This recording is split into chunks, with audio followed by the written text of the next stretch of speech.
Okay, cool. So I think we've got a very broad panel title, which is just disappeared. But so ICS, Mesh, IBC, and Privacy. And I think most of those would be enough for a panel on their own.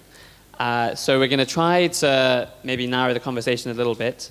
But basically, I think broadly we want to discuss shared security and how that's affecting the Cosmos ecosystem. And I think that's a topic which is clearly very important in and will continue to be for the next year for the ecosystem, and maybe touch on to how that is evolving and how it will impact things like privacy as well. So at a high level, the things in the title, ICS, Mesh, Celestia potentially as well, all have different benefits to builders who are coming to building Cosmos. And so I think just to get us kicked off, it would be great if you could each introduce yourselves and then also maybe say which part of that overall conversation you're most interested in. I'm Sam Hart. I am the head of product and strategy at Skip, which is an MEV company. And I previously worked at the ICF for about 3 years. Not gonna lie, this is a bit of a scary combination of topics, but I guess one thing that I can speak to is I've done a lot of thinking about what security means, and in my mind, basically, that's there's several different facets. Really, you're trying to create some kind of accountability loop where there's like a form of verification and some form of punishment or way of enforcement. And with that framing, I think you can maybe like reason a little bit more clearly about the interaction between privacy and security.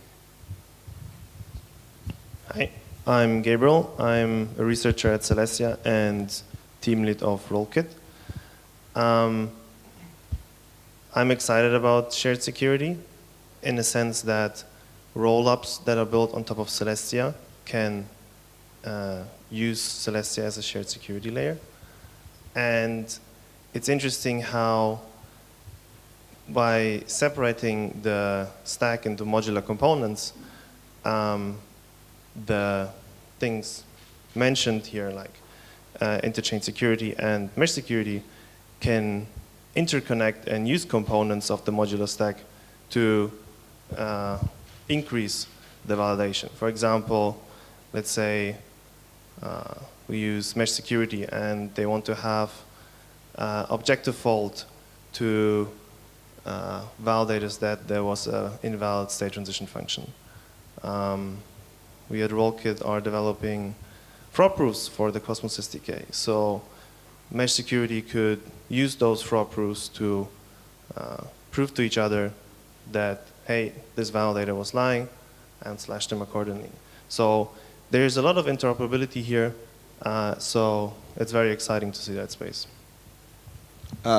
Zaki, longtime Cosmos contributor, co-founder of Sommelier. I guess my overview of is that privacy fits really well into the sovereign app chain model with its own staking token. The concern is that what will liquidity look like for that staking token?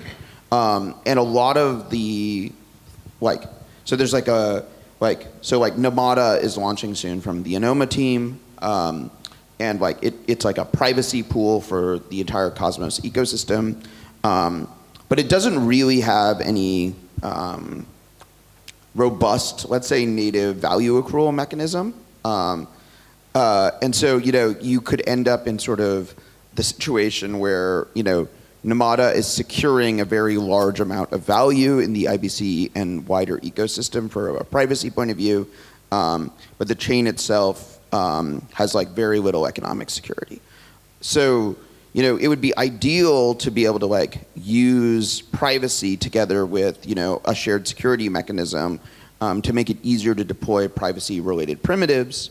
But there's also like enormous challenges to that. Like, you know, a lot of these things leverage, you know, the actually having a validator set for like threshold encryption, et cetera. So like it makes it hard to like port that into like a roll-up world easily. You have the reality that like you're not running like COSM, et cetera, on these chains, and like the staking modules are different. So like interacting them with like ICS or mesh security is non-trivial. So it's like, what is going to be the common denominator there to sort of secure privacy-enabled apps in today's like low liquidity environment is an interesting challenge. Okay, yeah, some really interesting touch points there. Just before we dive into any of those, it would be great if someone wants to actually define, maybe for people who are less into the Cosmos ecosystem, what actually is ICS and what is mesh. Don't know if anyone, okay, yeah, Zaki, go for it. Yeah, I can do it.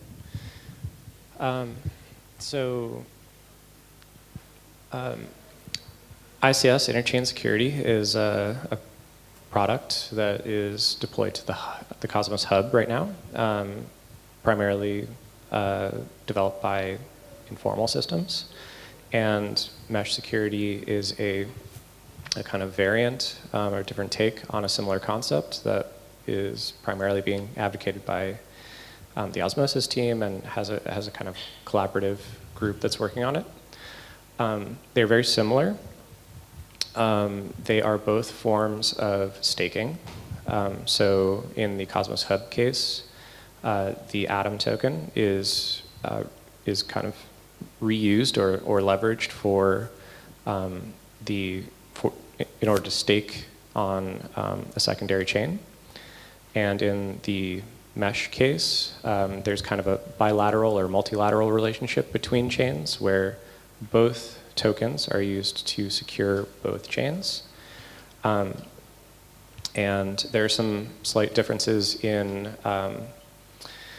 the details under the hood in terms of how delegation is used and how the kind of stake is split up, how faults are accounted for and slashing works. But the general idea is that it's a form of staking that is used to economically secure a distal chain.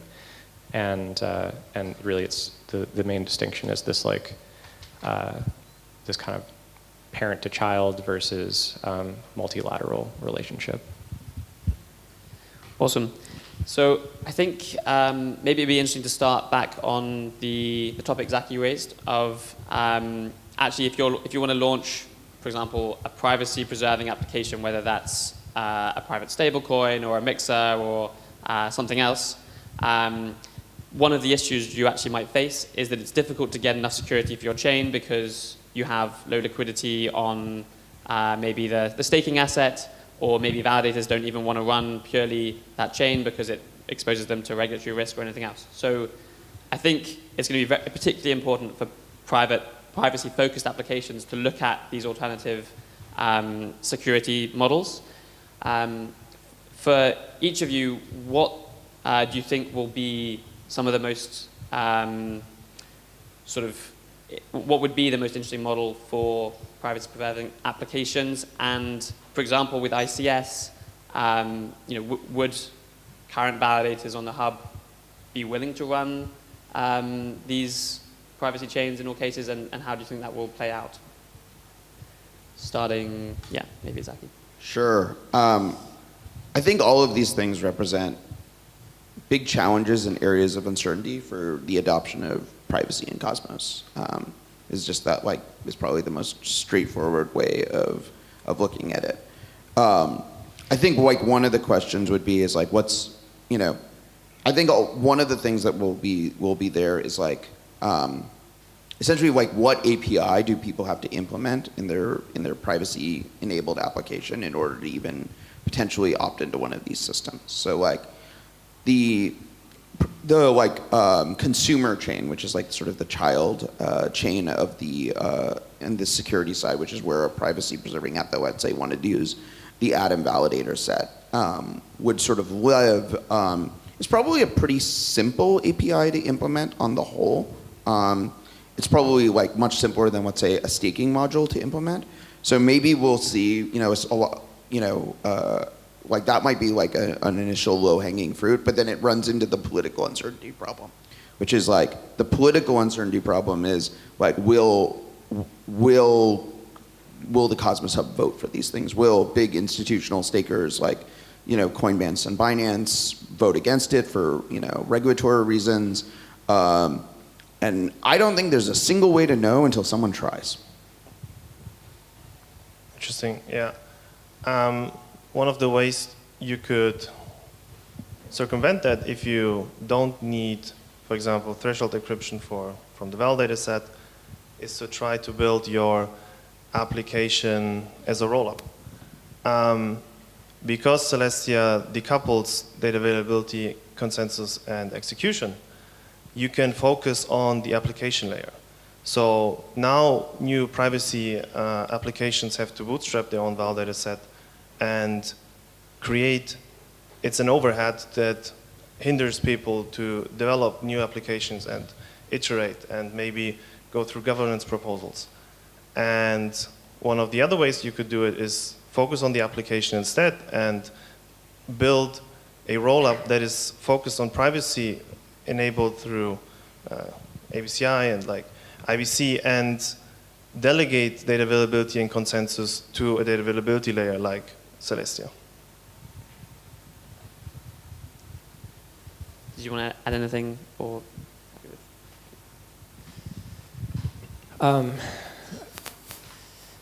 So I have had a couple of conversations about, so one of the other challenges with a privacy chain is it is more difficult to fork in some instances. And forking is one of the primary accountability mechanisms of a chain. Basically, the threat of a fork kind of maintains some political equilibrium. So maybe I just add that this is like another dimension that needs to be considered, and it is one of the kind of the key security facets of a restaking system. So yeah, maybe we'll just kind of put that into the air. Why is it hard to fork privacy chains? Because you can't fork out a single balance. So if there's a misbehaving validator, unless you've pulled out their balance specifically, there's no way to kind of remove them from the token set.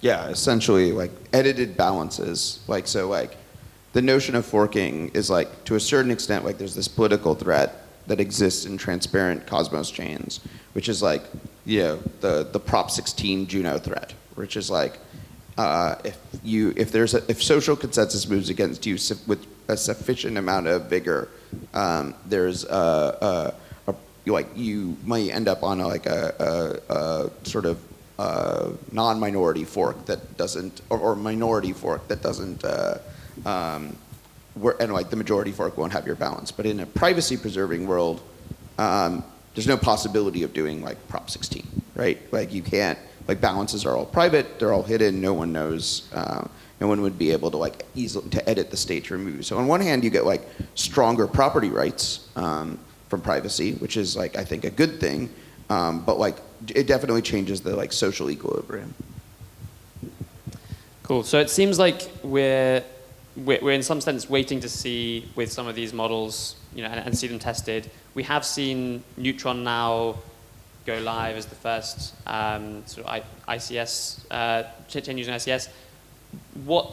Have we learned enough from that? Have we learned anything from that? And what would we need to see happen in order to have more clarity as to how these different models might work together?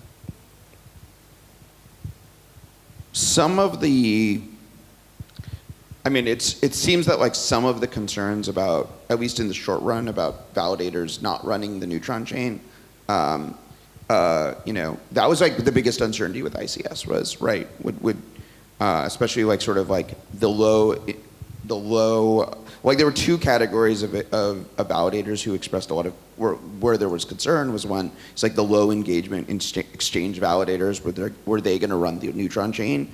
And then also, more regulated validators, custodians, et cetera, who expressed concern about being forced to, run a new chain that maybe wouldn't fit within their existing regulatory models. We seem to have at least, made it to step one in that world, and that seems to have gone okay.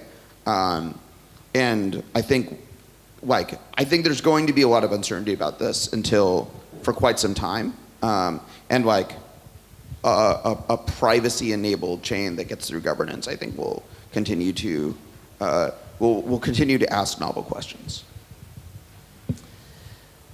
I think it's maybe a good problem to have if we're asking that question. Like, a privacy chain has been so successful that it needs additional security to ensure that it doesn't get taken down by a malicious entity. I would love to have that problem, actually.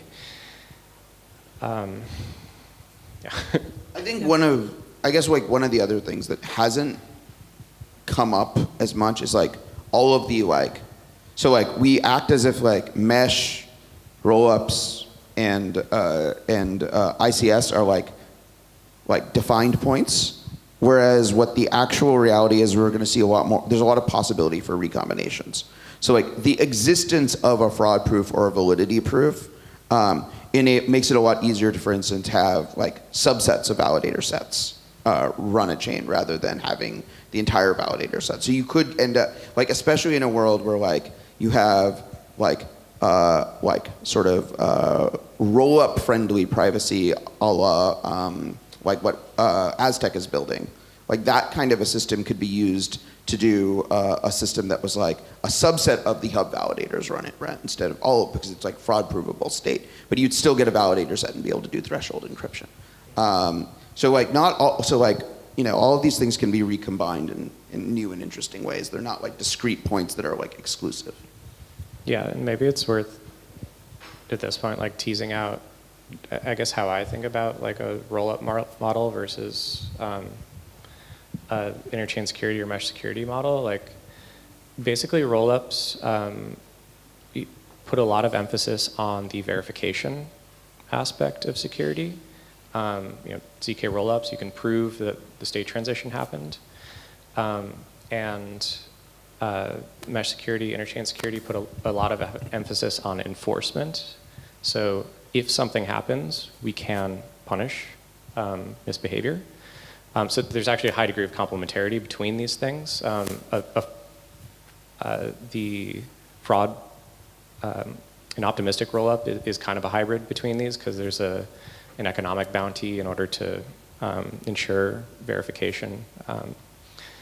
But it just kind of speaks to the expansiveness of this design space. Like you can combine these in interesting ways, and we can actually push quite far on the verification side of privacy chains by having light clients that verify the entire state, for instance. So there's different ways to increase your security level as a sovereign chain. How do sort of data availability concerns tie into that problem? If we want to be using light clients for example, proving slashing conditions between producer and consumer chains or any other sort of variant? So with Celestia, you can delegate the data availability and consensus part, where a rollup can post their transaction data to Celestia, and the Celestia validators agree that those bytes exist. And if this rollup is also run by an ICS chain where the validators are producing the blocks for the rollups, then the data availability can be still on Celestia, and those validators would execute those transactions and produce for example, the block headers. So you could have a combination of economic security that is fraud provable, or that you can have a validity proof on that. And like use both scalability mechanisms here. Cool. So something to touch on towards the end. How will all of these, and how do you each imagine MEV sort of evolving in the ecosystem with these different types of models? Maybe it's a little bit too early to really be seeing how it will change, but do you have any sense of what that could look like? Maybe Zaki first. Well, I mean, I think one of the most robust mechanisms for just eliminating MEV is having privacy, right? If the block proposer doesn't know what the transaction is going to do and can't simulate the future state transition, they can't really extract MEV from the system. So I think, or like some types of MEV can be mitigated and go away. There's definitely, there's still like being able to like adjust your like liquidity positions at top of block and stuff like that, which would be valuable. And I think the Celestia and the Rolled Kit teams have done like an enormous amount of thinking about different models and where MEV accrues there. Yeah. Yeah. Skip has been thinking about this a bit. It's a little bit early, but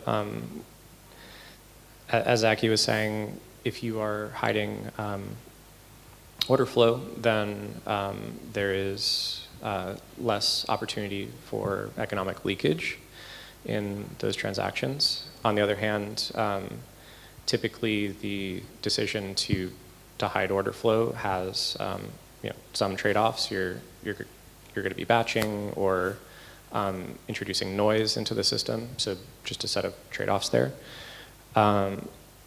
There's another dimension to this that we've actually put a bunch of time into, which is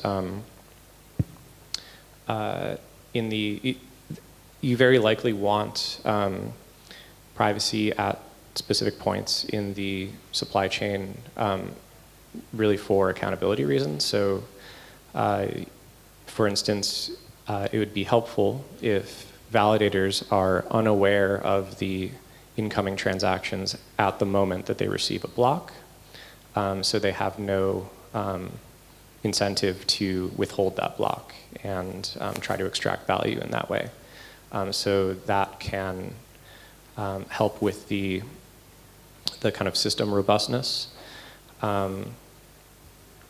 Yeah, there's a lot of directions to go with this, but I think it's very early days, and privacy will likely play a role at various points in the in the flow from intent creation to execution.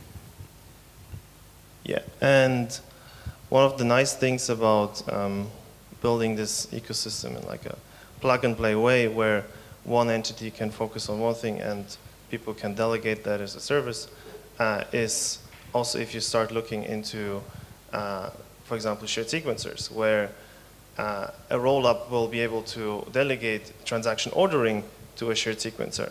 And now how does the sequencer order those transactions? And do they maybe have some kind of MEV protection or acceleration, or like depending on who does what in what kind of way, you can increase or decrease MEV and redistribute it, which is very exciting because the modular design space explodes the moment you have very clear roles, and those roles can be explored in their own way. Awesome. Thank you all very much for the panelists. I think it's clear that actually, in a way, it's almost a challenge because the design space is so huge to really explore all the different routes this can be taken. But the best thing we can hope for is that one or multiple privacy-focused projects actually launch and use these mechanisms and start to really give us clarity on how they should and can be used. But yeah, thank you all very much for your discussion.